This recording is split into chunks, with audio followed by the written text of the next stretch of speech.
ഈ യശോദാമയ്യയും നന്ദഗോപാലൊക്കെ യാദവ കുലത്തിൽപ്പെട്ടവരായിരുന്നു. അതായത് ഈ ഡയറി പ്രൊഡക്ട്സ് ഉണ്ടാക്കി പശുവിനൊക്കെ മേടിച്ച് അവർ അതിന്റെ പാലിൽ നിന്ന് പാലും തൈരും വെണ്ണയും ഇതൊക്കെ ഉണ്ടാക്കുന്ന കുലയായിരുന്നു കേട്ടോ. കൃഷ്ണന്റെ ഏറ്റവും ഫേവറേറ്റ് സംഗതി എന്താണെന്നറിയോ?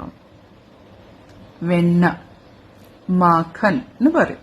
അതുകൊണ്ട് കൃഷ്ണന് മാഖൻ ചോർ അല്ലെങ്കിൽ വെണ്ണ കട്ട് തിന്നുന്നവെന്ന് പറയുന്നത്. അയ്യോ, കൃഷ്ണൻ എല്ലാ വീട്ടിൽ പോയിട്ട് വെണ്ണ കട്ടുന്നു. എല്ലാവർക്കും അറിയാം കൃഷ്ണന് കക്കാൻ വേണ്ടിട്ട് തന്നെ വെച്ചുകൊടുക്ക. പക്ഷേ കൃഷ്ണന്റെ കുരുത്തക്കേടുണ്ട്. കൃഷ്ണനെ ചേസ് ചെയ്യും, യശോദാമയ്യനോട് പോയി പറയും. എന്നിട്ട് കൃഷ്ണന്റെ കളിയൊക്കെ എല്ലാവരും കണ്ട് എൻജോയ് ചെയ്യും കേട്ടോ.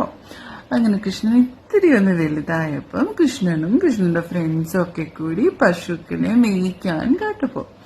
ഈ പശുക്കൾ അവിടെ ഇങ്ങനെ മേയിച്ചുകൊണ്ടിരിക്കുമ്പം കൃഷ്ണനും കൃഷ്ണന്റെ ഫ്രണ്ട്സും ബോർഡ് കളിക്കും.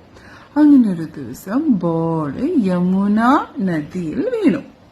പക്ഷെ ആരും യമുന നദിയിൽ പോവാൻ റെഡിയല്ല. അപ്പൊ കൃഷ്ണൻ ചോദിച്ചു, പോയി ബോൾ എടുക്ക്. അവനില്ല, അവിടെ 5 തലയുള്ള പാമ്പുണ്ട്, കാലിയ. ആ യമുനയിലെ വെള്ളം തന്നെ ഇപ്പം വിഷമാണ് എന്ന് പറഞ്ഞു. അപ്പൊ കൃഷ്ണൻ പറഞ്ഞു, ആഹാ, അതാ നിങ്ങൾ പോണ്ട, ഞാൻ പോയി എടുക്കാന്ന് പറഞ്ഞു വെള്ളത്തിൽ പോയി.